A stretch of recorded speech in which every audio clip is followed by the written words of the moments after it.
KSRTC driver യദുവിനെതിരായ ലൈംഗികാധിക്ഷേപ പരാതിയിൽ Thiruvananthapuram mayor Arya രാജേന്ദ്രന്റെ രഹസ്യമൊഴി രേഖപ്പെടുത്തും.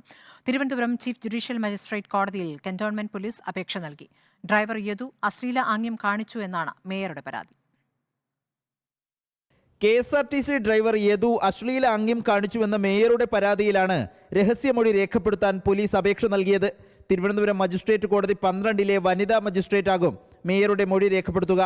യദു അശ്ലീല ആംഗ്യം കാണിച്ചതാണ് പ്രശ്നങ്ങളുടെ തുടക്കമെന്നും ഇത് ചോദ്യം ചെയ്യാനാണ് ബസ് തടഞ്ഞതെന്നുമാണ് ആര്യ രാജേന്ദ്രന്റെ വാദം.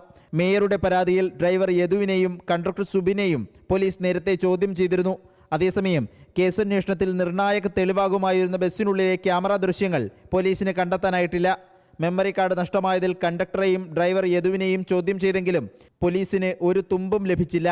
കോടതി നിർദ്ദേശത്തെ തുടർന്ന് മേയർക്കെതിരെ രജിസ്റ്റർ ചെയ്ത 2 കേസുകളിലും അന്വേഷണം മന്ദഗതിയിലാണ്.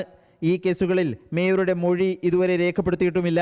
കഴിഞ്ഞ മാസം 27-നാണ് തിരുവനന്തപുരം മേയർ ആര്യ രാജേന്ദ്രനും ഭർത്താവ് സച്ചിൻ ദേവ് MLA-യും KSRTC ബസ് ഡ്രൈവർ യദുവുമായി നടു റോഡിൽ തർക്കമുണ്ടായത്. റിപ്പോർട്ടർ, തിരുവനന്തപുരം.